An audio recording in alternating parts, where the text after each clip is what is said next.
Natin ang ating garlic. Tapos onion. Tapos ang ating manok na may nasang soy sauce. Lagyan natin ang oyster sauce. Toyo. Paminta. Mix natin. Natin siya. Lagay natin ang ng pinya, sabaw ng pinya. Tatlong kutsarang suka. Steam it lang po yan. Steamation.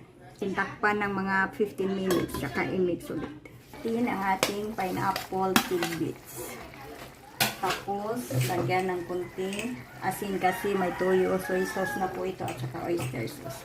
Tapos, i-mix lang natin. Ulit ng mga 3 minuto.